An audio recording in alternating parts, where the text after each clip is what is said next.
Namaste. My name is Preity Upala, and I am a global thought leader and a multimedia personality.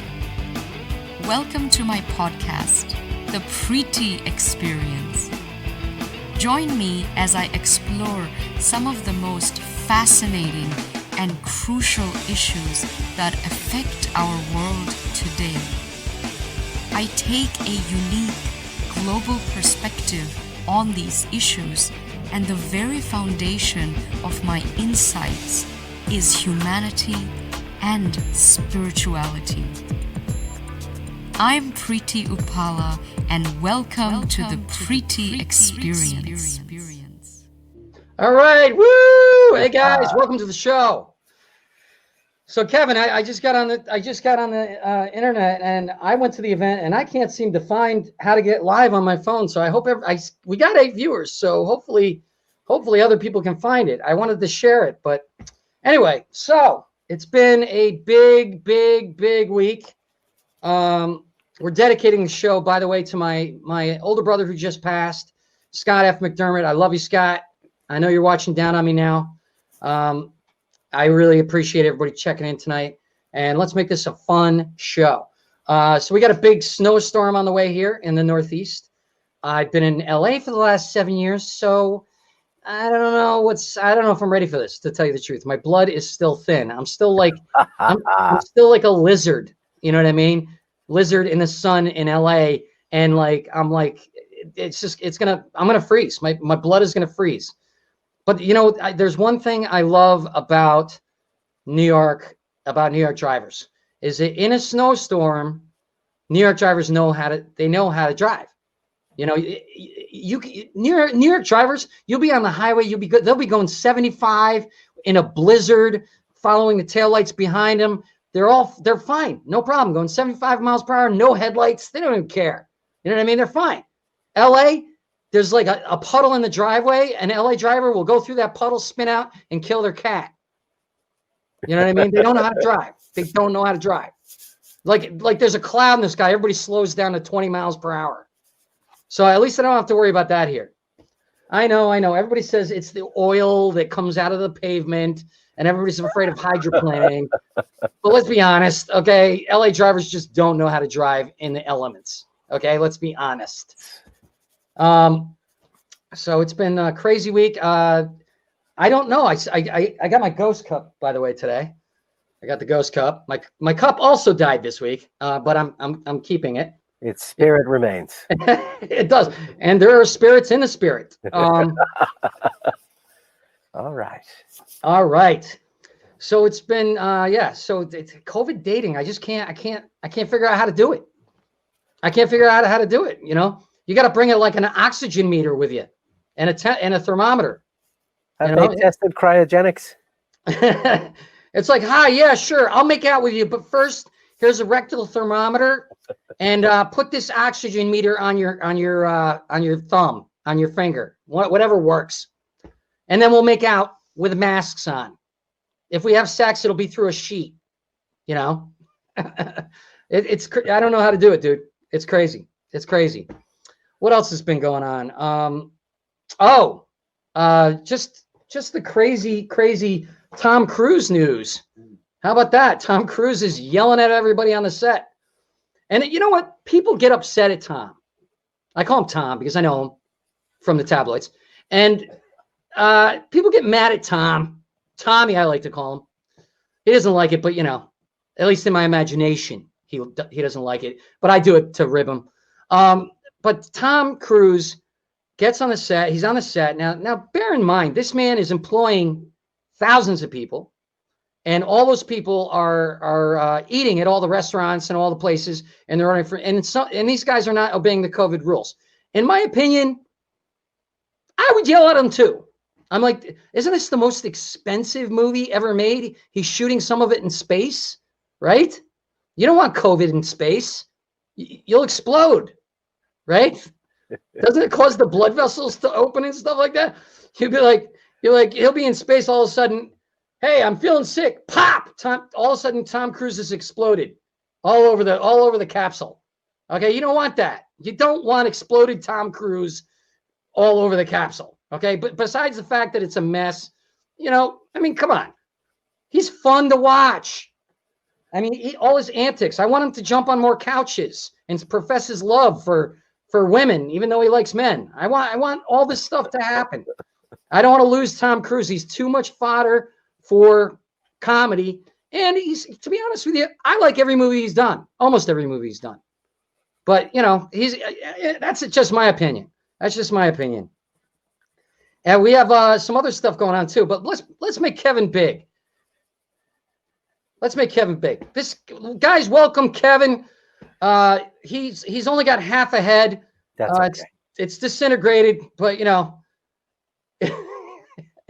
I'm excited about the exploding Tom Cruise float in next year's Thanksgiving parade.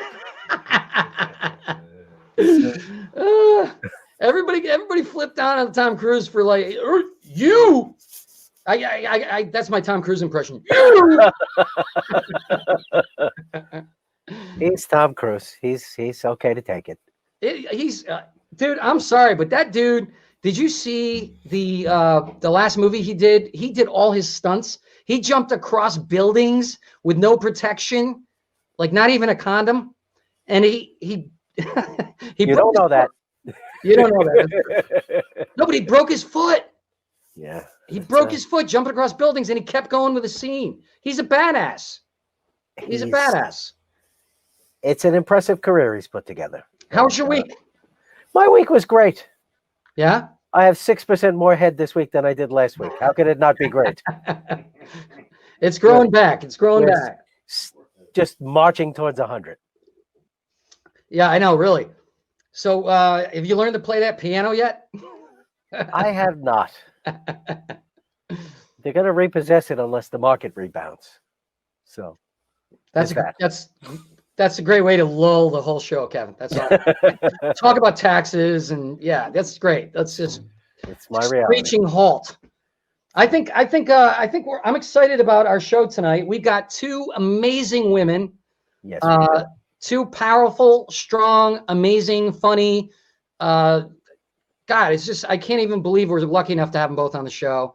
I love them both. They're dear friends of mine, and I'm very excited about that. But before that, we got to be like idiots and do one of our segments. How about that, Kevin? I'm in. Yeah? Let's do it.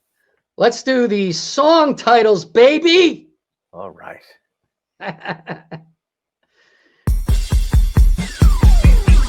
Failed original song titles.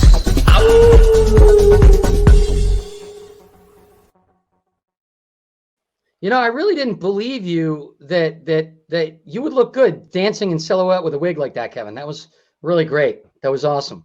Thank you. I'm an entertainer, Danny. All right. So for those of you who don't know this, what we're doing is a lot of song titles that today weren't always. They didn't just come up with that song title. They failed with a lot of song titles. For example, Single Ladies was originally Quit Being a Cow and Giving Away All the Milk. Wait, let's not jump. Wait, I gotta hold on. Let's soak in that one. I'm just picturing a milking machine now. Single Ladies was originally Quit Being a Cow and Giving Away all the milk. I don't. Just so you know, I didn't write that one. I want to be 100% clear on that. It's old-fashioned. I don't know. I think it could have worked either way. That song title could have worked. It might not have been as big. All right, let's go to the next one. My Humps was originally Hooteritaville. Hooteritaville. And it was that was originally a title that was suggested by Jimmy Buffett, if I'm not correct. Or if I'm correct, right? Had to be. It had to be, right? All right, next one. Life is a Highway was originally I Need to Get Out of This Jurisdiction. Sounds like there was also a felony. Yeah, it does, right? All right, next one. Endless Love was originally Ironclad Prenup. It's It's a different take on the same story. No, because think about it. You know, everybody talks about endless love and all these. We all know the reality about relationships, don't we? 3 years tops. Right? Exactly. You need the prenup, especially if you're working at McDonald's. There should just be a renewal. Right? No, and the There's too much 3-year mark pressure with marriage. There's too much pressure. should be like motor vehicles. You got to go in for an eye test. And make sure you got it all there. Make sure you can still get it up. Oh. Hey man, we got to look at the woman's side too. You know what I mean? That may be a negative for her. You got to kick the tires. You got to make sure it works. Both people work. All right, let's go to the next one. Every breath you take was originally, can you just lean a ladder against the tree in your yard? That would make 4 a.m. a lot easier. That's a really long title. It's either way you're stalking. Do you remember back in the day before the internet? You remember that? Back when you wanted to stalk a girl, you didn't do it online. You did it in a tree outside their front door. You know what I mean? And nobody even called the police. No. No, but if they overshared then like they do now, you'd have stalkers tipping the ladder over and pulling down the shade. Show's over. I sometimes I don't understand, Kevin, but I still laugh. That's okay. That means it's working. Please don't twerk. Okay, next one. Uptown Funk was originally Underarm Stank. Oh my God. That last one was great, especially since I wrote it. 3 a.m. in the club.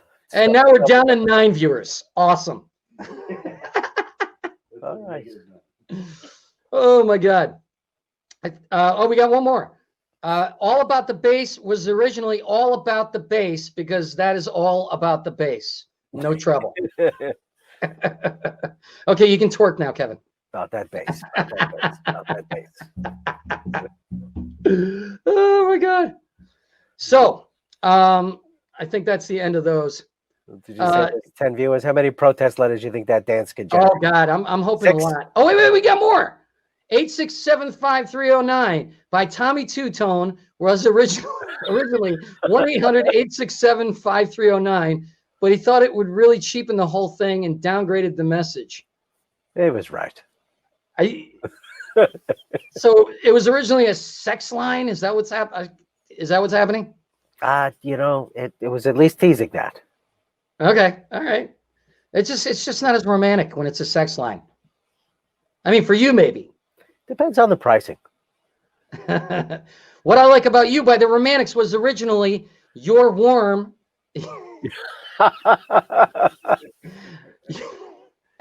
Originally, You're Warm, you have a tight grip, and you know how to dance. Oh, this is like a high school prom song. That's the tight grip. This Summer of '69 by Bryan Adams was originally the summer when I was too busy doing everything else but 69ing. When you put it that way, it's harder to sing. That's just depressing. That's why it's harder to sing. I used to sing that song. We Found Love by Rihanna was originally we found the F key on the piano and stuck with it for 4 minutes. It sounds like a political battle behind the scenes. That is awesome.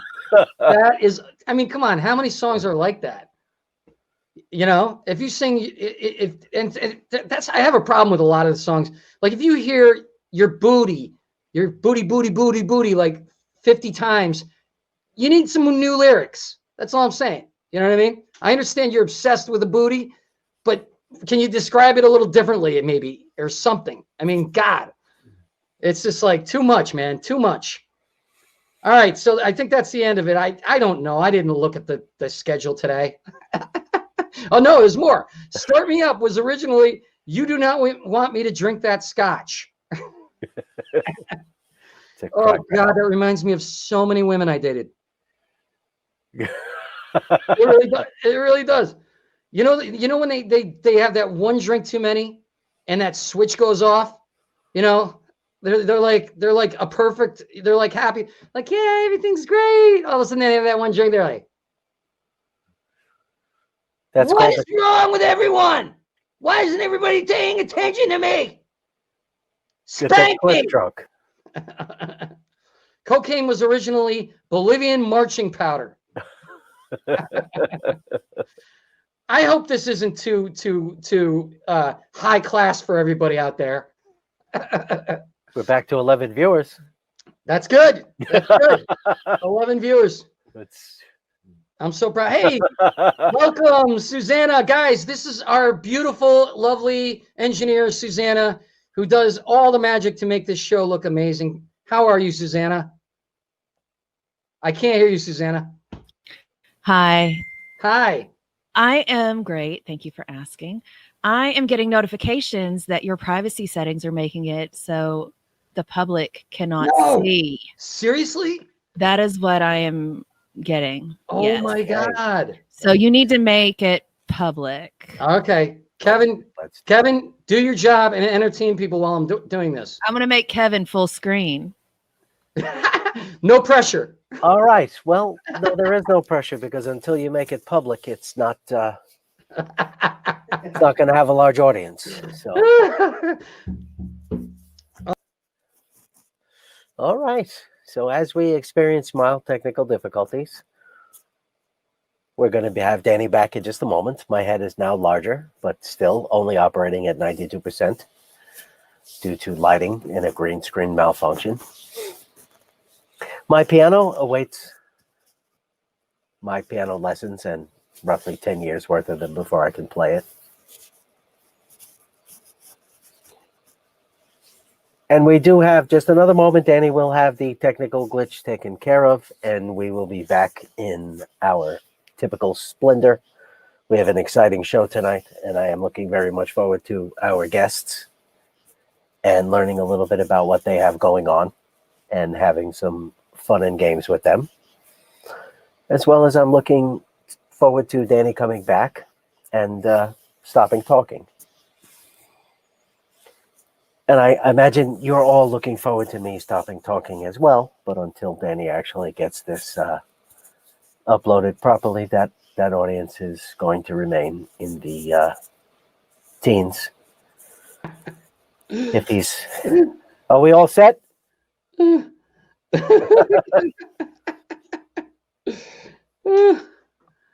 Oh my God.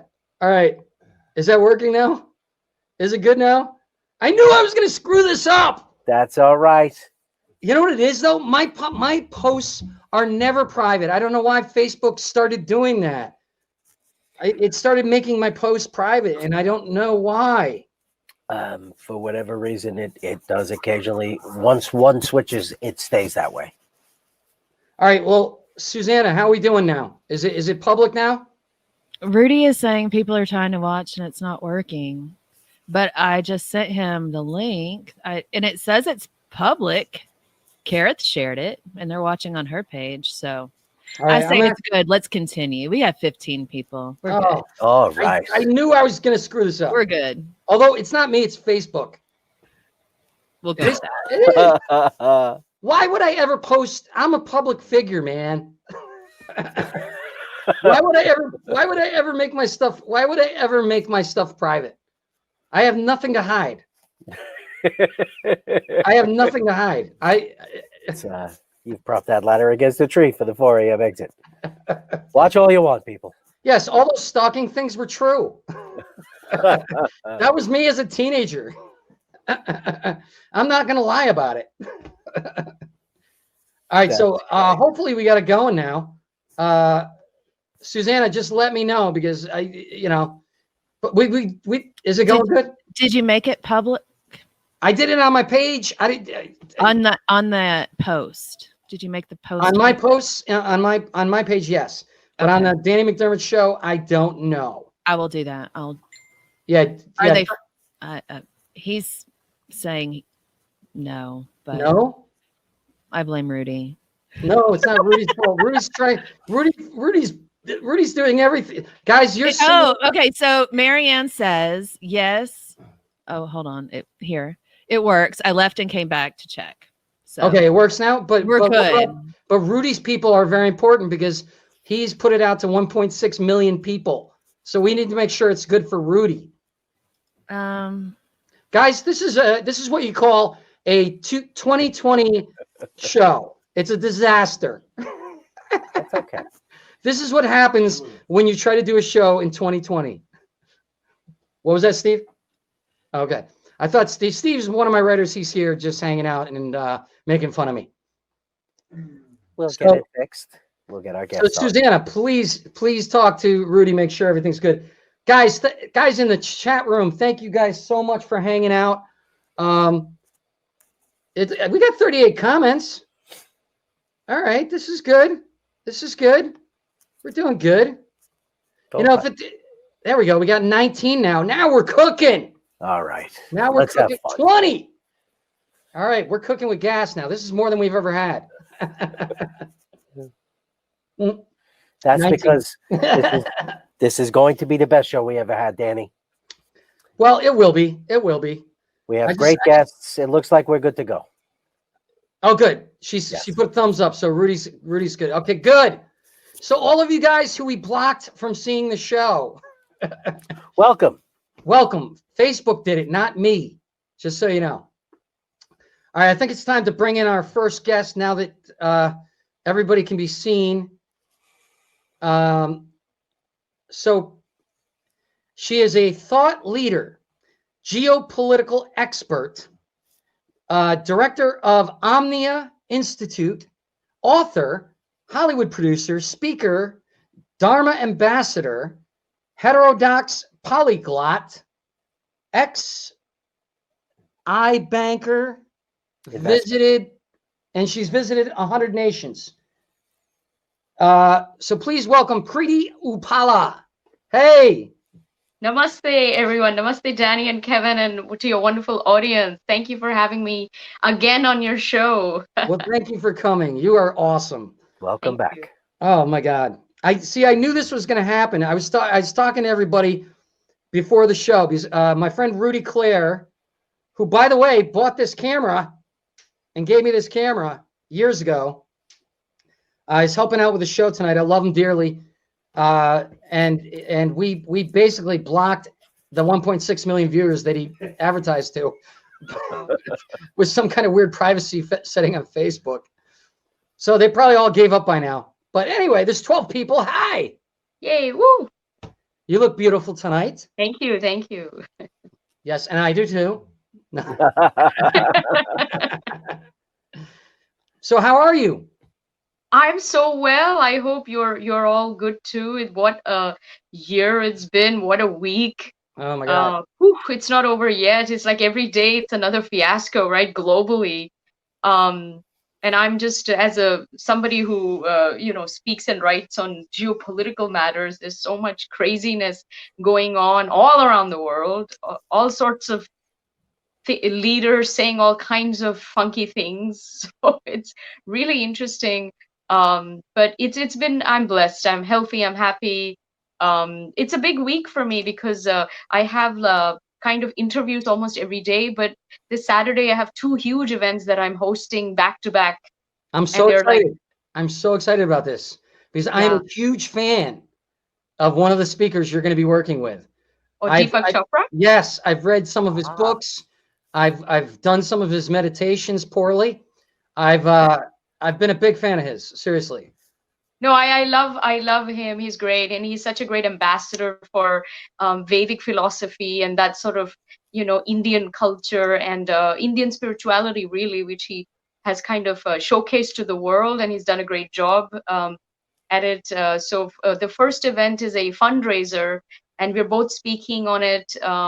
We're raising money to set up a university hospital, which will be good because you'll have research going on as well as top doctors and a hospital where they can treat local patients, because that area, this is in India, it doesn't have a huge medical facility, whereas the rest of the country does. So that's good. And then the second one is actually a fundraiser where Tulsi Gabbard, the congresswoman from Hawaii, will be speaking, and I'm so excited as well to be hosting her. And she's the keynote. She's going to be speaking for a long time about politics and her spirituality, dharma, all that wonderful stuff. So we are very, very excited. That's amazing. That's amazing. Maybe these medical guys could help Kevin get the back half of his head back. It's no, I mean, look you're a person who wants to make the entire world come together. Yes. Who wants ultimately, no matter the politics, you want to raise spiritual awareness, make people realize that what is in your mind is what you're going to attract to you. And we all, I'm a firm believer in that. I mean, I made a decision, and I think I probably told you this. I tell everybody this. I made a firm decision to only surround myself with good people in my life. And I think, I know that's the reason you are in my life, the reason Kevin is in my life, the reason I've attracted such amazing people. And I think people get so caught up in their drama, that they don't realize they're perpetuating more drama. You know what I mean? Yeah, that's true. It's what's in your mind. Thoughts become things. Also, you attract who you are. So if you're attracting a lot of assholes, you got to ask yourself, what in you is the asshole? Kevin. And we are like a radio transmitter. We attract whatever matches our frequency. So if you're low vibration, that's what you'll attract. And people forget that this is in their control. I mean, there's a lot of things. I'm a big believer in destiny. I think there are many things that are predestined, written in the stars. It's beyond you. It's karmic, but it's not karma that you can even control. I think it's a bigger karma, a deeper karma. It's sort of beyond the mind and the body's spectrum, right? So that will happen. That will unfold naturally as it does. But there is a part of your life that is under your control. And I think that's when you can choose to be a good human being, come from love, see that we are all, actually connected energetically. We are one. This whole interconnectedness and oneness is a big thing. So although, politics does, we have different politics. People are so divided in the world. But beyond that, I think on a cellular level or on a very, very deep level, we're all one. And I think we have forgotten that completely. So we need to get back to that point. Yeah, the divisiveness. And it's funny because I got into I got into something a little bit with someone on Facebook yesterday, and I try to be very careful to not let that little demon in the back of my head, jab at people, because that's what we all do. We have that. Yeah, it's reactive. Yeah. Yeah, we have that little need to not only be right, but to jab someone, and because we feel like their view is stupid in some way. You know what I mean? And it's really a weakness to do that. Yeah. True. And also, I think because of COVID, especially this year more than ever, because people have such little control on their external lives, the only thing they can control is their comments and their tweets. So I think everybody's engaged and immersed in the social media, and anything shows up that is slightly off kilter, they are attacking. And it's just sort of a subconscious, I guess, try to have some kind of power or control in their own lives, because the rest of their life is beyond them. They have no control and they feel powerless, I think. So this is the one area where they can control it, and they do have some kind of power. And if they hear or see something where obviously the person doesn't know what they're talking about or whatever, I think the people are doubling down on that and becoming a little like gotcha, or all of that. They're kind of rubbing it in your face, or if somebody disagrees with you, they are very offended, so you have people reacting, I think, a little abnormally, Yeah. because nothing else in their life seems to be working, so Well, they're just plus, kind of yeah. projecting it, I think, on social media, which is very, very sad. It's very venomous. You should see some of the hate out there, especially on Twitter, because people say whatever they want. The problem is there is censorship, but there isn't censorship across the board. So one team is getting censored and the other isn't, and Yeah. it's like so lopsided. You know what though? It's they've got algorithms now that are getting everyone, Hmm. and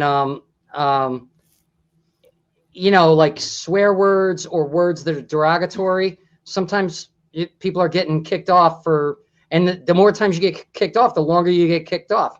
Yeah. And honestly, I think it's a good thing in a way, because what it does is it forces you to go, wait a minute, if I say this the way I want to say it, I'm going to get kicked off. So maybe I have to really try to get my point across with real words. You know what I mean? And really describe what I'm trying to get across, instead of just like, you're an idiot and I'm right and just F off, you brainless whatever. You heard the word I was going to say. I did. You know what I mean? Because that's what everybody feels like. Here's the thing. People, in my opinion, people have to stop just thinking they're automatically right, and just stop. Because nobody's right in this world right now. Everybody's wrong in certain ways. Am I wrong? Yeah, we don't know everything. Even the people even the investigative journalists, even the political experts, I mean, they know maybe more than the common person, but even they don't have the answers. There's no political pundit that knows it all. Nobody predicted any of this, right? So you have to have some humility, of course.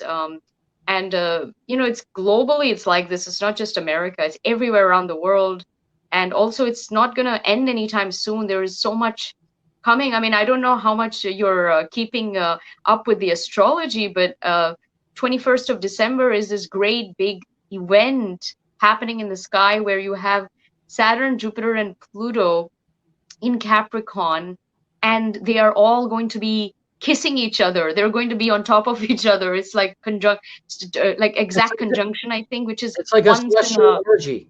many. Yeah, it's a planetary orgy, Will they baby. planetary distance? In Capricorn, which is very rigid, and it's a big deal, and that is going to people are predicting all kinds of things. Some say it's a conflict, some say it's going to be a war somewhere in the world, some obviously there's upheaval, because Capricorn is the sign of the old way, the old structures, the old financial system, the banking system, the corporate structure, political system. So Pluto is the one that is the destroyer. So when it comes around, it destroys everything in its wake. And then Jupiter amplifies everything. So you have massive destruction. And then Saturn is very discerning. So you have basically very, very specific, massive destruction of the old ways that no longer serve us. And you can see there is so much that no longer serves us, right? So they will be upheaval on so many levels. But I think when there's such a strong planetary alignment, it's always manifests in an actual event. Like that's how astrologers can predict earthquakes and tsunamis and all. You could see it's so clear when you look at the charts. You Really? look back. I don't know. There might be a conflict somewhere. It would probably be in the Middle East, I think, because that's such a volatile area. But you never know. It won't be America. I don't think so. But it'll be maybe American allies will be caught up in some kind of conflict with someone else. So, Well, what advice? brace yourself. This is not going anywhere anytime soon. I think Yeah. mid next year we'll still be talking about everything that just happened. Yeah. Well, the way I'm trying to look at it is, for me, and I hope that a lot of other people would be thinking the same way, is it's a time for growth. It's a time for self-assessment. It's a time for, to it's just a time to like really take a deep look at yourself and what you really want in this life and what you really want in this world. And I don't believe that everybody in this world wants to fight and to have war and to hurt each other. I believe what everybody wants is love and the end to loneliness. We're all lonely right now, especially Kevin, and we want to, especially me too. But no, I admit it. I admit it. It's difficult. It's a difficult thing. But I really think that I mean, when you get the word love in your head, that's always the way to approach everything, because everything's going to be better no matter what kind of discussion you're having. If you just keep that word in your head, the word love, just see the letters. You don't even have to. You don't even have to. Just imagine there's a Post-it note on your head that says LOVE, and go into every situation with that. Yeah. And just keep thinking about that. And no matter what someone else's belief is, hopefully you will listen to each other, and even if you disagree, still love each other. Yes, come from love, and also remember this is a paradigm shift. As bad as it all looks and feels, it's perfect. It's a divine orchestration. It's karmically perfect, and you just have to trust that the universe knows better. And we go through these phases. The world does, the planet does, nature does. There is absolutely a reset happening in so many ways. But know that at the end of it, we are going to come out of it alive. I think birth and death are part of the cycle of life, and maybe pre-COVID we just didn't pay attention to it, but it's a very natural part of human existence, right? So I think it's forcing us to maybe look at the concept of death more seriously. What is it? Do we really die? I mean, the soul doesn't, from a spiritual perspective. So, and we are not the mind and the body anyway. We are the soul that lives within. So in that way, we never die, right? So you have to look at these things differently, and maybe look at it from a more metaphysical point of view, because that's very comforting. I think if you look at it from that perspective, then you're detached, you surrender to the flow, and I think all of this is Maya, and especially in Hollywood, it's all Maya, it's all illusion. So you have to don't get caught up in the Maya. Everyone does. It's so easy to do that.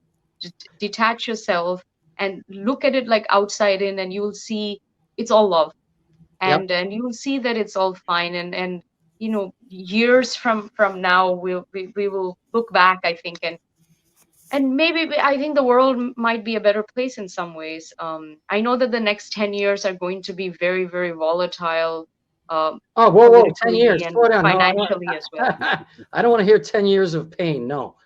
No, we won't be masked up for 10 years, but no, even I was listening to this famous astrologer yesterday from India, and she was saying next 10 years planets are very tricky, but you need that. You also, there's going to be a weeding out of bad seeds, and bad people and bad governances, and there's a lot of rogue elements are going to be wiped out. Some countries might get disintegrated, but they're problem actors anyway. So there is going to be conflict, there is going to be war, border conflicts, all of that bloody stuff, but they will be the triumph of the good over the evil, for sure. Sounds a lot like my past relationships. It sounds to me like she's telling us to get the large pizza. All right. And I will. So as a comedian, I think part of the solution is to have fun and be funny, and stop taking everything so damn seriously and enjoy it. So we've got a segment we wanted to do with you. Okay, all right, let's do it. This is going to be a fun one. Woo-hoo.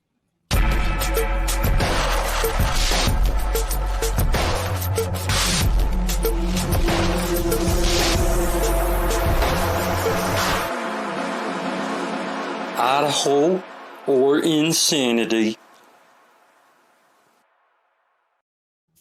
Ooh, go Idaho. So I don't know if that fully describes what we're about to do. It was definitely weird, and I love it. But what we're going to do here is wait before you bring up the banner. What we're doing is we are coming up with news stories, and we have to decide. And I to be honest with you, the writers did this, so I don't even know the truth. Mm-hmm. Are these real news stories? In other words, are they Idaho, Mm-hmm. or are they insanity? Are they not true? Okay, let's go for it. All right, let's do it. Number one, the post office had to change its regulations on what could be sent by mail when parents actually mailed their kid to see her grandparents, because they didn't want to pay her high train fare. Wow. When They you say mail their kids, you mean actual put them in a box? Apparently they mailed their kid.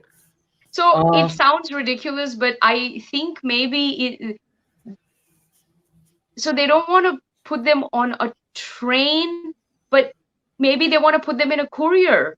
I mean, I feel like I think it's legit. I think this is not made up. I know the wording is weird, but I think there was a cheaper way to travel than the train, which involves the postal, Right. But to save money, I mean, well, couriers might be cheaper than trains. I don't have. They'd have to but to save maybe money, it's free. They'd have to send them like not even first class. They'd have to send them economy, and that's got to be. I mean, it sounds so bad. uncomfortable. Now that I read it, I'm like, come on, this can't be true. No, it's not bad at all. It's Idaho, so I don't know. I was going to say, yeah, remember, we're talking about Idaho. You pack the kid in bubble wrap, and that's a toy when they get there. Yeah, they're just popping it. Play with bubble wrap. I'm going to say it's true because they're saying the post office had to change regulations. One person tried something stupid like sending their kids on a courier carriage or something. I think that's what happened because they're saying that they changed regulations. So somebody tried something that wasn't smart and the post office was forced to do something about it. So I think it's Idaho. Yeah. Yeah, that sounds like an Idaho parent to me. I'm going to go with Idaho too. What do you think, Kevin? I actually, not only do I think it's Idaho, but I think the next year the kid complained that they couldn't travel. You mean I can't go FedEx? Oh. Ready? All right, let's see. What is it? It is! Yay, it's Idaho. Okay, Right. see? That's good. They tried to send their child through the mail. A 6-year-old girl named May was mailed from Grangeville to Lewiston, a little over an hour's drive by modern car. The 48.5-pound package was just shy of the recently instituted 50-pound limit. So they must have made her lose weight for this. That's hysterical. They made her. She's like on an exercise routine just to lose enough weight to be sent. There's a cake at your grandparents' house. You'll gain it back. No, but then she can't come home. Maybe that's the idea. In 1917, there were no provisions specifically prohibiting the sending of a person.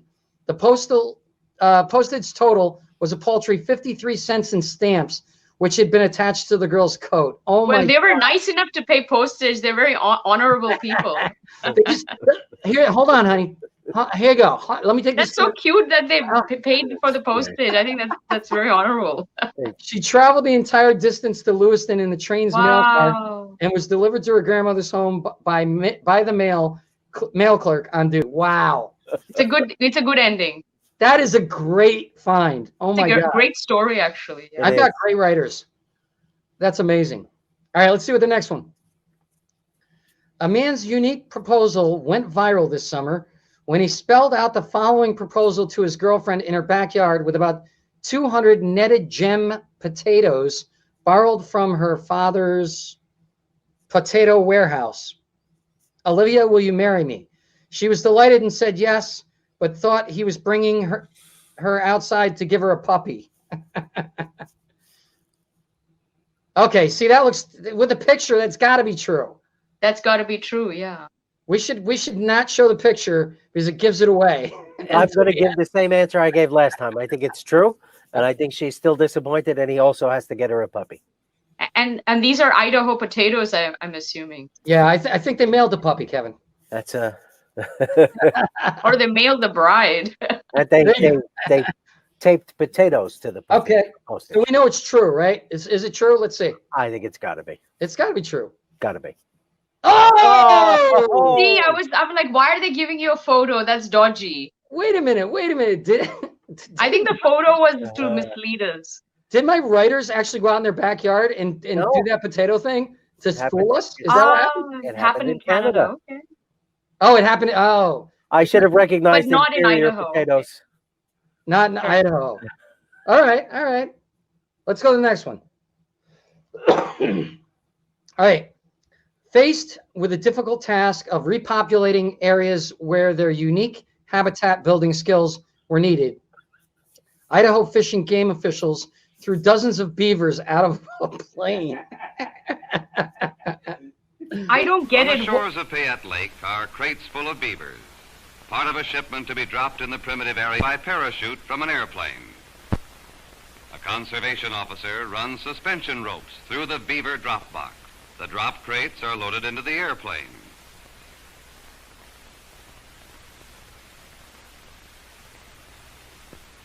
The plane makes a careful approach, ready for the drop. Now into the air and down they swing, down to the ground near a stream or a lake. I just want to know what the The beavers box are thinking opens, this whole and time. a most unusual and novel trip ends for Mr. Beaver.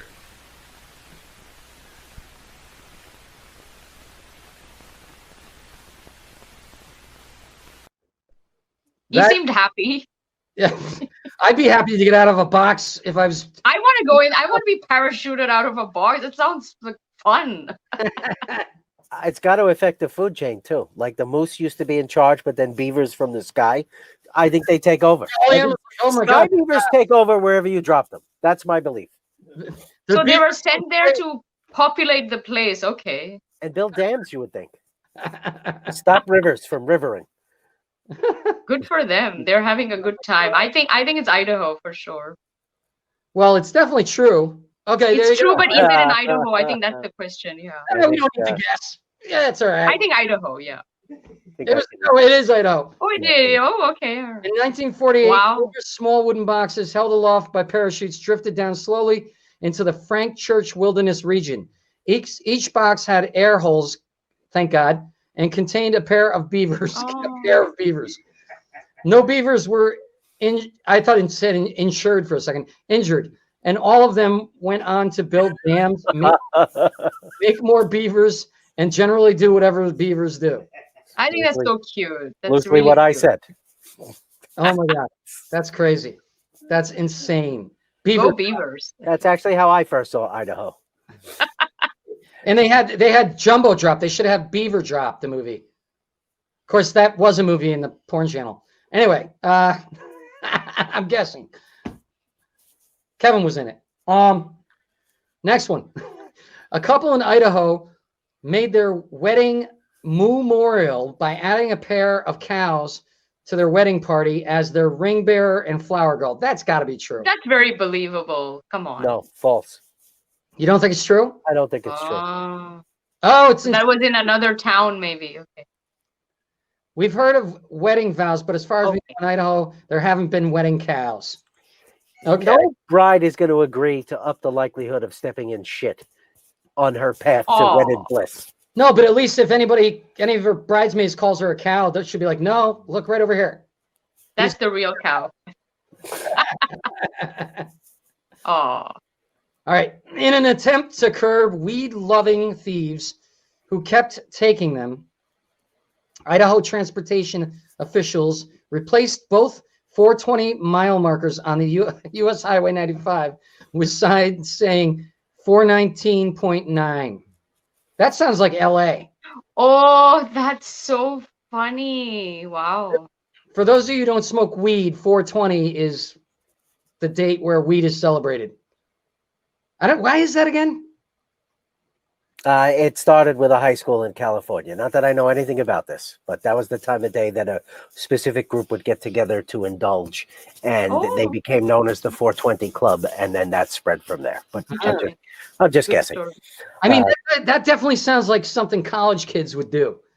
All right, I'm going to say it's false, and I'll tell you why I'm going to say it's false. I don't believe that there is a stretch of Idaho long enough to support a 420-mile highway.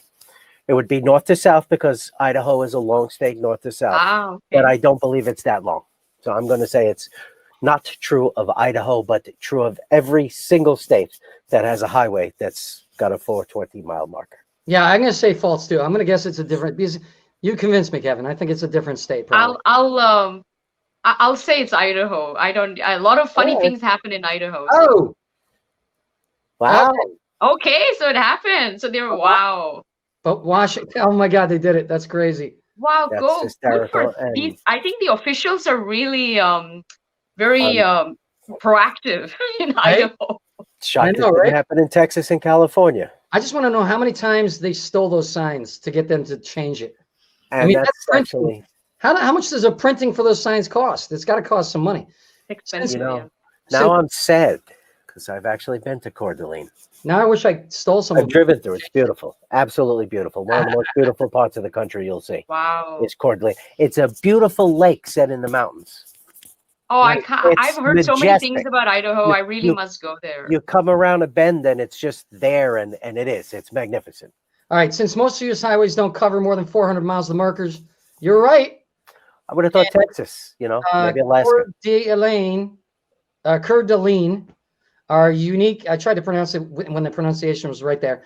Are unique and had to be replaced numerous times after thefts by supported sticky-fingered stoners. Washington and Colorado soon followed with their own markers after a rash of similar thefts. Wow.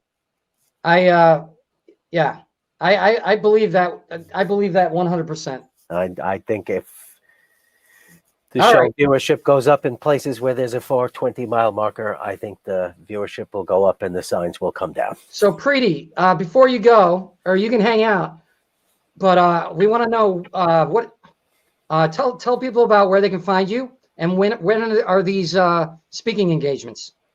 Oh, yes. Thank you. Firstly, thank you for having me on your show. It's so much fun.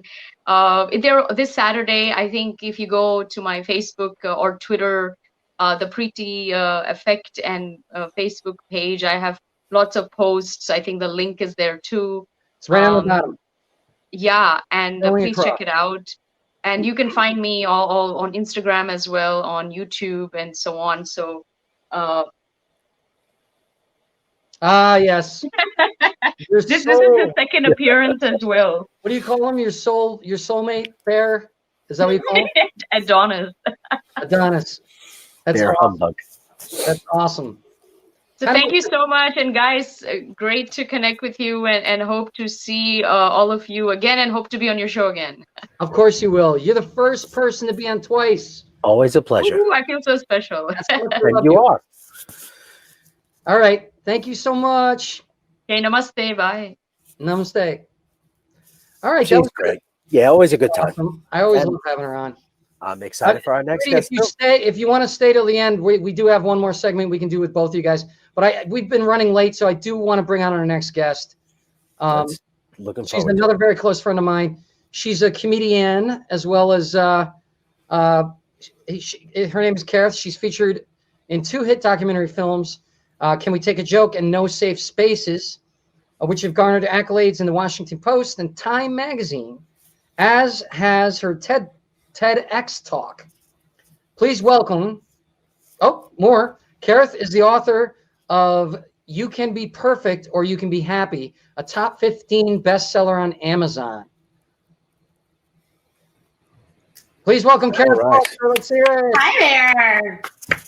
So sorry you had to wait so long. How are you? I'm good. I wanted to jump in so badly. All those things were really great. And I kept having tidbits to share with you that I'm like, oh, I know why there's 420 and I know why this is this. And Tell us about the 420. so 420, actually, it does have to do with being high, but not the high that is associated with high. Although that happens, but it's actually 420. It's 420 a.m. That is when you have the highest, greatest connection to source, to God. Really? Yes. Because there's the least amount of traffic, right? Or you know how we were talking about, you're talking about energy and how we send out these signals and, because everybody's up and bustling in the middle of the day and even early in the morning where they're getting ready for work. But at 420, it's peaceful and quiet.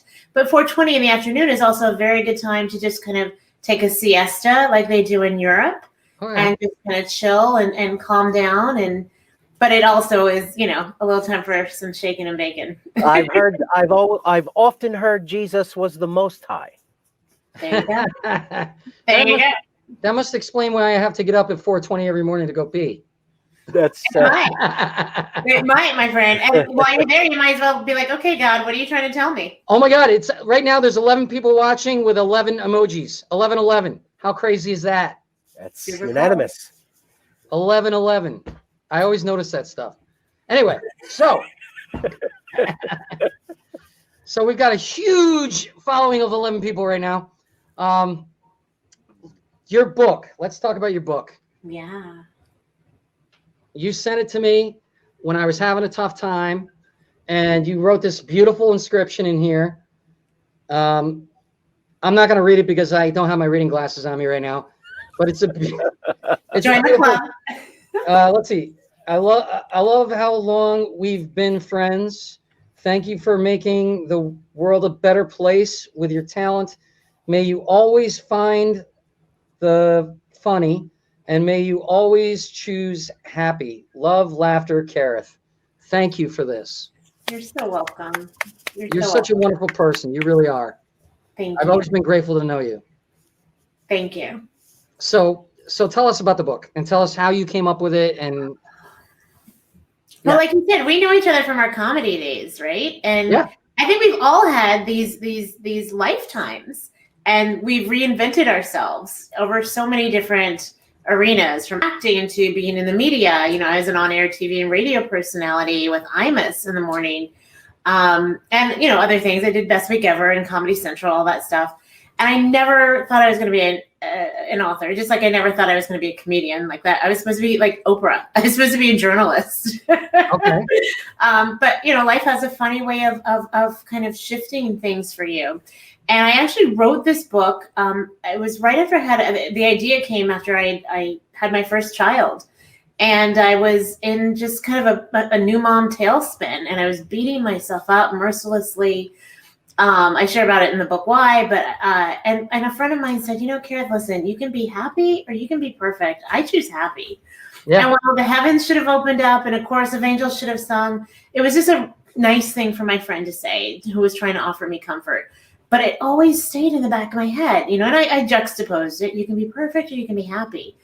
And then it dawned on me how much of my life I've spent trying to be perfect, the perfect friend, the perfect daughter, the perfect actress, the perfect employee, the perfect girlfriend, the perfect student, the perfect whatever. And realizing that there really is no such thing as perfect. It's an illusion, right? Like you all were talking about with Hollywood and almost everything else around us is an illusion.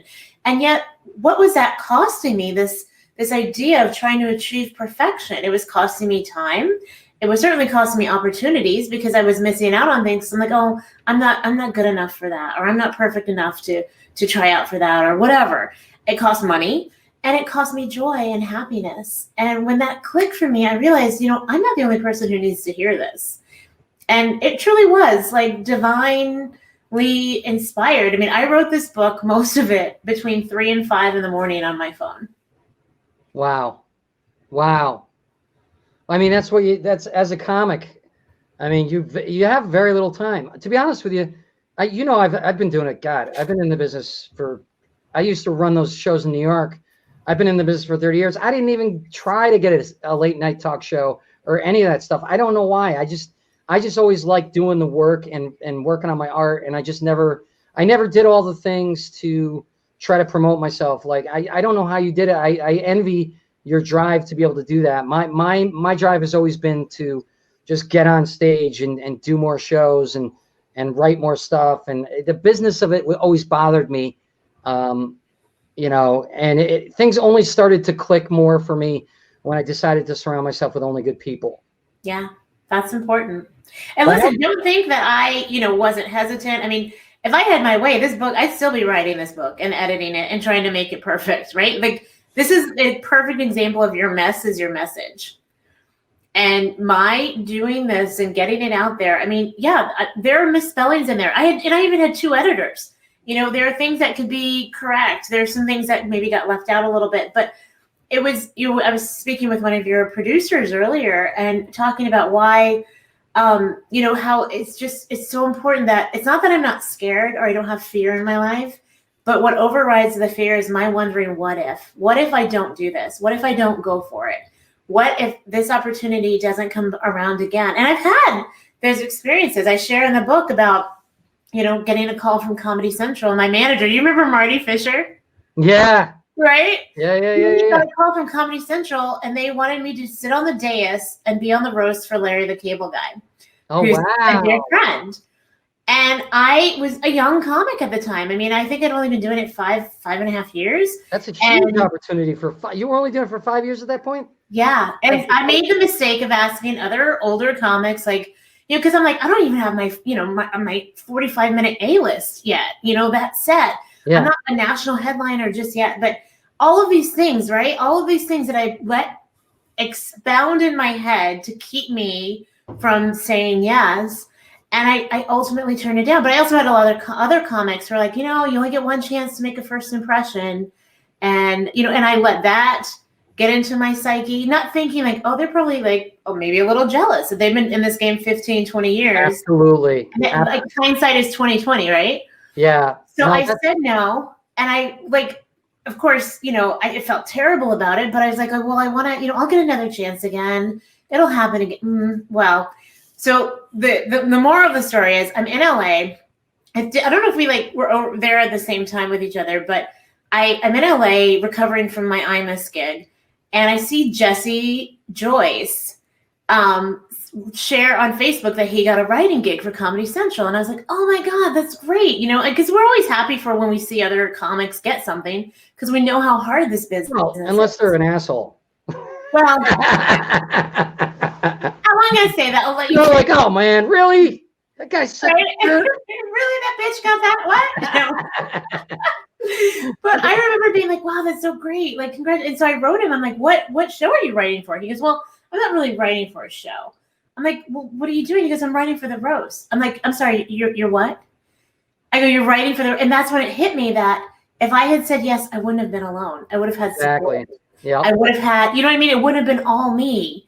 And that was, I needed a lesson that big so that every time another opportunity came that I was a little intimidated by or scared of, I still said yes. And because I do that, because I've done that, I've had like this amazing life and career and success. And even when I had no idea how it was going to happen, something always came my way, whether it was the finances or a mentor or you know what I mean? Whatever it was I needed, it came to me because I put myself out there with that energy of the yes. So you're saying watch Yes Man. I love that movie. I love that movie. That's, by the way, the roast, that's how Amy Schumer got on the board. Lisa Lampanelli too.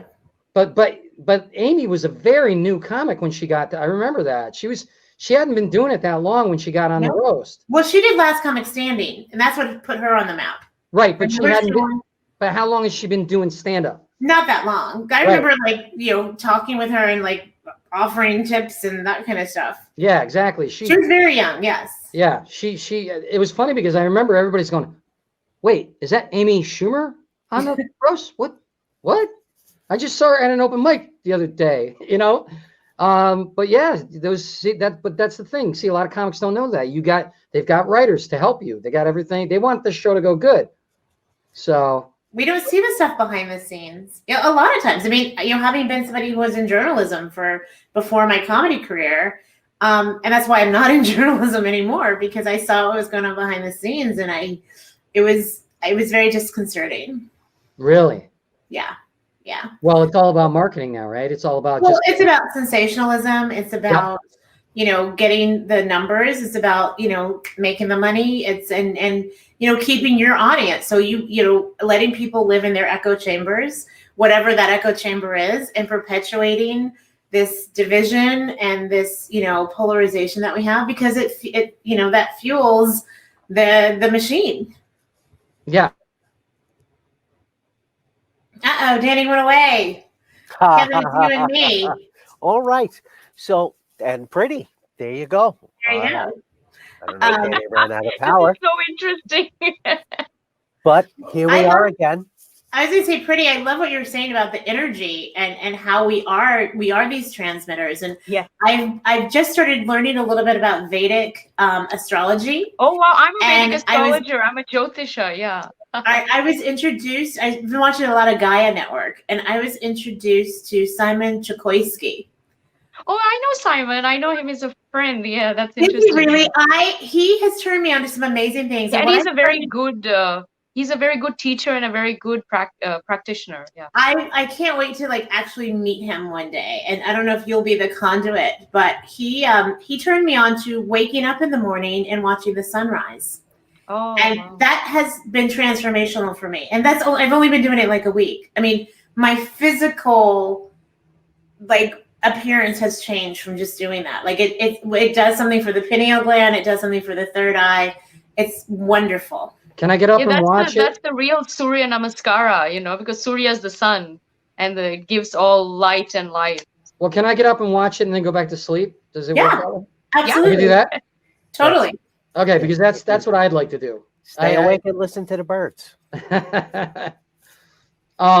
So before I got disconnected, I forgot what the heck was happening. Anyway, we were talking about saying yes and putting yourself out there. Saying yes, it's very important. This show, I wouldn't have done it if I hadn't been pushed by people. You know what I mean? And when this, when the whole COVID hit, and I started staying with Steve here, my buddy here, I couldn't perform. I couldn't do karaoke. I had to do something. And so I started doing the Living in Corona shorts, and it got the attention of a lot of people. A lot of people. I was shocked. Alan Zwiebel watched a couple of them, loved it. We've become connected now because of that. I got a gig at a big theater in February, doing, they wanted me to headline, but I was like, well, why don't I middle, because I haven't done comedy since March. Let me warm up, and I'll middle. And now it's in the festival. It got into the Las Vegas Silver State Film Festival. Amazing. It's an official selection, which is cool. That's awesome. So yeah, I just found that 2 days ago. So because you said yes. I did. Well, you know what it is? My boss, he just did a documentary about about the women in India and how they have this one woman, it's called Pink Belt, and this one woman decided that she wanted to fight all of this. There were so many rapes and there's acid attacks and all these things, and so she decided to break the Guinness Book of World Records by teaching over 7,000 women self-defense in one venue outside at one time, and she broke the Guinness Book of World Records. So he's got this thing going on, and he goes, I love your shorts, that not your underwear, your shorts that you shot. And he goes, this is how I entered into festivals. And I go, all right. And I'm looking, and it's like every one, it's like $30, $40. And I'm like, that's hundreds of dollars. He goes, just do it. And I said, all right. I did it. And now the first one, it's in. It got selected. So wow. You're right. You talk yourself out of entering stuff. You talk yourself out of doing stuff. I've done it too many times. Last Comic Standing, when it was early on, when Barry Katz was still working there, they told me they wanted me to go and audition. I said, oh, great. And all my friends were getting appointments. So I was like, great, I'm going to get an appointment. They're like, no, you got to wait online. And I'm a young, cocky comic, and I'm like, I got to wait online? I'm not waiting online, and I didn't. And so I just didn't do it. Months later, I was in LA, and I called Barry, and I went through 2 secretaries to get to him, but Barry picked up the phone, to his credit. Barry's always been good to me. And he goes, I go, Barry, I'm in LA. I'm going to be performing at this club. He goes, yeah, that's great, Danny. I noticed you didn't audition for Last Comic Standing. And I was like, oh. He's a producer on it, and out of the thousands of people, so basically what I realized was they wanted to put me online so that they could put the camera on me waiting online, and they were going to it could have gone a lot further. So I always regretted that. And there are plenty of moments like that. And so to your point, yeah, if you don't say yes, you're never going to get anywhere. You know, we make up millions of excuses why not to do something. You know what I mean? Yeah. That's what I say. You got to stop the excuses. And the excuses are a dime a dozen. I mean, we have a really good friend, Carol Montgomery, who's in her like 60s now and now has a Showtime running series because she didn't stop. And she could have had every excuse. Oh, I'm a woman. I've been in the business forever. I actually talk about her in my book. I feature her as like, somebody who I admire because she didn't stop. She didn't stop with the excuses. See, I'm so glad you're on the show because I needed to hear this right now. I think everybody out there should heed that advice. Yeah, I really do. Yeah. All right, so now that you're both on, we're going to do this. The next, this is going to be a fun one. This is one we came up with, and it's going to be a lot of fun. I don't know what it is, but I know the idea. So let's roll this. Motivational or McConaughey. All right. So the whole point of this one, we got to have music to that next time. But the whole point of this one, that's my horrible Matthew McConaughey impersonation, by the way. So the whole point of this one is you've got to guess if this is a motivational quote by a motivational speaker, or is it Matthew McConaughey? Wow. Which he's kind of become kind of a motivational speaker, but all right, let's see what we got. I want to read it in his voice, but quality questions create. No, I'm not going to do it. Quality questions create a quality life. Successful people ask better questions, and as a result, they get better answers. That's tough. I can hear him saying that. And the reason I say that, and literally I can hear him saying it, because my husband and I just listened to his book on his audio book of Green Lights. I just downloaded that. I haven't. You'll enjoy it. I'm sure I will. So we have to guess if this is his quote or somebody else's, right? Right, exactly. I think it's his quote. I'm gonna say it's Tony Robbins. I'm thinking Tony Robbins. Yeah. That sounds like a Tony Robbins one to me. What do you think, Kevin? With your half a brain. Actually, I'm gonna say McConaughey. Are you? I am. See, I've always been the rebel. All right. Yes. Very good. Very good. Wow. Tony Robbins. He has great quotes. I swear to God, I didn't know this. I haven't even read it. The writers are going to hate me for saying that, but I haven't read it. No, but I met Tony Robbins. He's huge. His hand engulfs my hand. I mean, he's a giant. That's funny, man. He's a great guy, though. I've been to a couple of his motivational things hungover. Did you walk on fire? I'm a fire walker. Are you? I've done it, yes, in Sydney. Oh my God, I've never done that. I've never done that. I've always wanted to, but then again, I haven't wanted to. It's scary. It's a great experience, yeah. All right, what's the next one? Life is a series of commas, not periods. That sounds like Christopher Walken. It's not his quote. It's not Matthew's quote. Yeah, that sounds like Christopher Walken. I don't think it's Matthew. I can see him saying it, but I don't think he said it first. Do you guys realize that Christopher Walken, when he takes a script, he removes all the punctuation?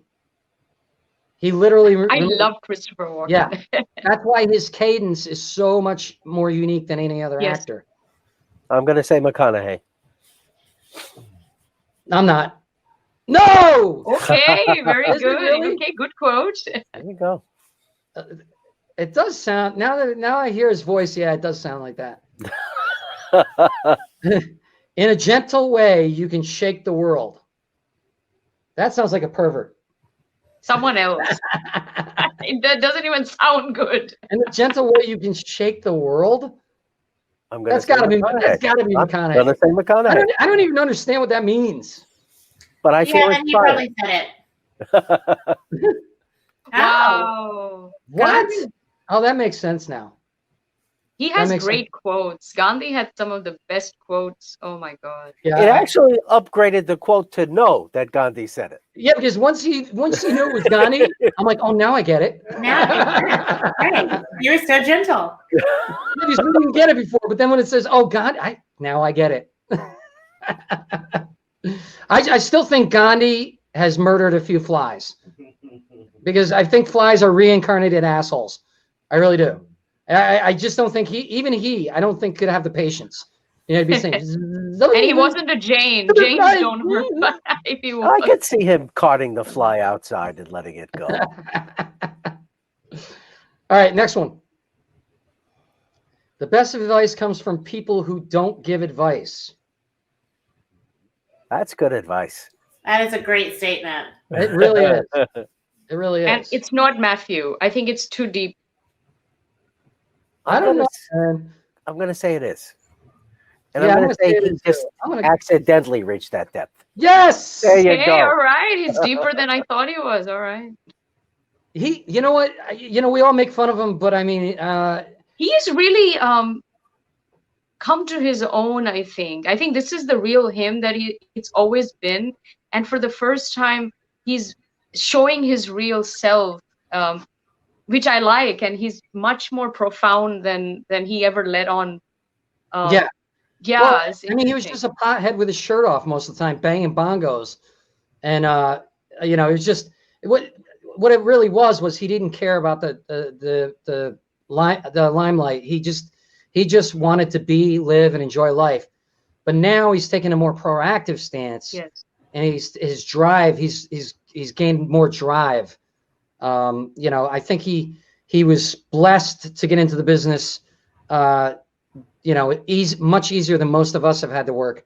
But I'm not saying he hasn't struggled. I don't know, but I know he had a pretty easy streak going for a while. Yeah. All right, next one. You'll listen to his book. You'll hear him talk about it in his book. Yeah, I'm gonna definitely moved by that. Was I right though? Was I close? Kareth? About what?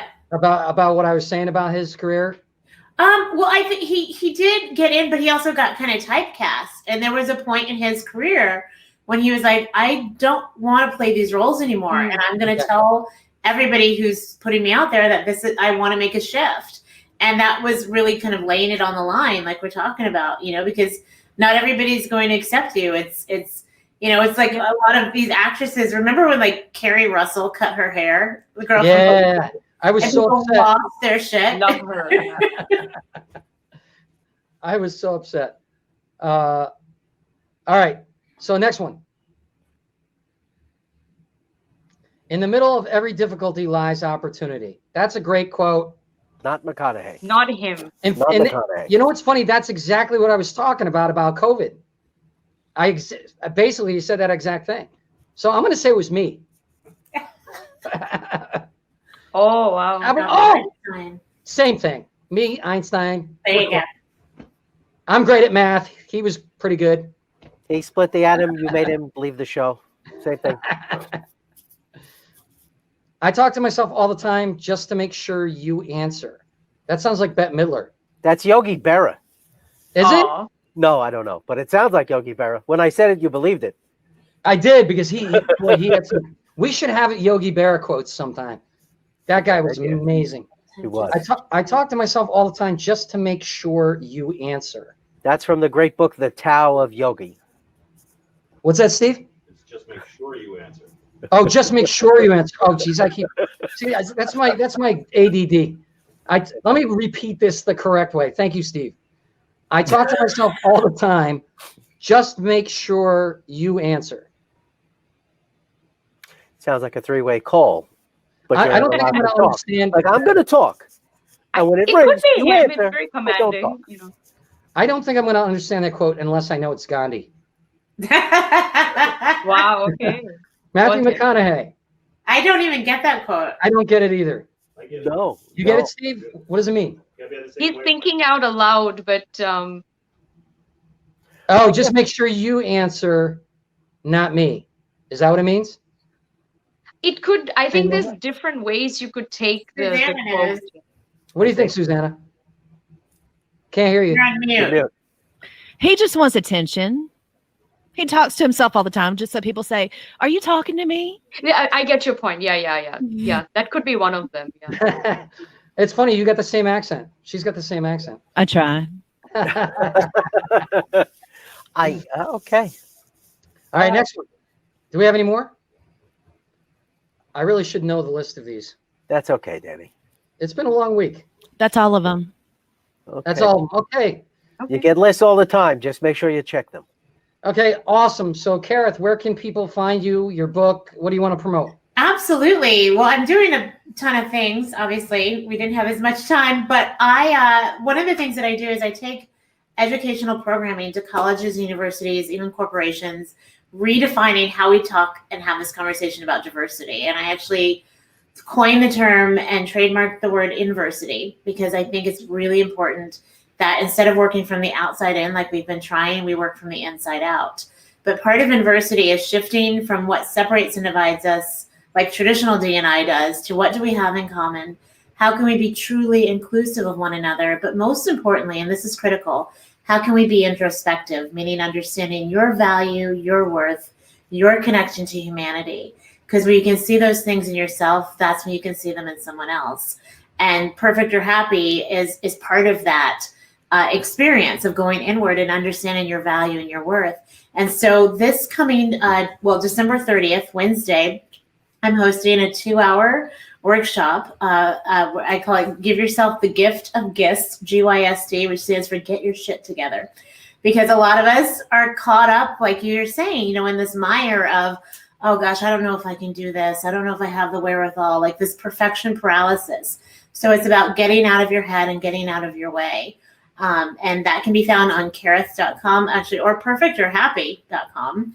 And there's not too many Kareths out there. So if you just even Google Kareth, my website will come up. All my handles are at Kareth Foster. That's awesome. I mean, that sounds amazing. And Thank you. Yeah, I mean, I'm always caught up in my head. It's a very difficult thing when you have ADHD. So it's something I definitely should take. Do me a favor, put that in the chat, by the way, so that in the private chat, any links you ladies would like to we're going to have them on the end of the video, and we're going to upload it to YouTube. So now you said there was other things you wanted to talk about. What other things do you have still? There was a couple other things. Oh, I just spewed it all out just now. It was awesome. I mean, because it's not like, I don't know how long you got to go on. I love talking to you. I'll talk to you again. I'll come back again. It's all good.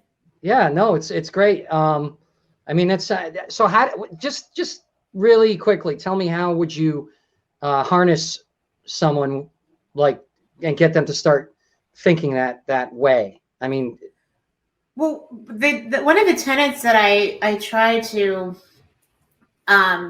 really just embed in people's psyche is this idea that we are all in this together. And I loved how you used the word love earlier. And a lot of times I think people think of love as just like this romantic idea. It's so unfortunate that in the English language, we just have one word, where the Greeks have multiple words for different types of love. But love is really this overall thing that connects us, that we lets us know that we're from the same source, right? When we can actually connect to it. And the idea of talking about love, and especially in a corporate setting, that's very foreign. And a lot of people think, oh, you're such an idealist, and it's a little foo-foo. But the reality is, it's not just about getting people in their heads, it's about reaching them in their hearts. Because the heart, they call the heart the little brain, because it has over 40,000 neuroreceptors, and it can think and feel and reason independently from the brain. So the work that I do, which I love being able to infuse comedy into it, because you both, Kevin and Danny know, as comics, we have to reach people almost instantly. And we have to do it by not just getting them to open up, but knowing that we relate to them. Yeah. And I think that's been one of the main reasons why, again, I've had this incredible success, and why people have been so receptive to this message. Because people, let's face it, they are diversity fatigued. Yep. And it's, and when you get the same thing, you're doing it the same way over and over again, it's like yelling louder at a deaf person. We got to do something different. And that's what inversity is about. So I love it. No, it's one of the things I've talked about this on previous shows, is before COVID before COVID hit, one of the things I was doing was I was connecting with people on a personal level in a way I never had before. And what I would do is I'd approach someone at a bar, sing karaoke, whatever. I start talking to them, but then I'd ask them real questions. And then all of a sudden, when I get them to really start talking, I put my hand on their shoulder and say, "Hey, guess what? We're having a real conversation." And all of a sudden, their eyes would just light up, and they'd be like, "Oh my God, you're right. This is amazing. We're really talking. I'm not just scanning the room for someone to hook up with, and you know what I mean? And I see you and I hear you, and we're really talking to each other, and you really give a shit about what I'm saying and who I am." That connection is everything. It's really everything.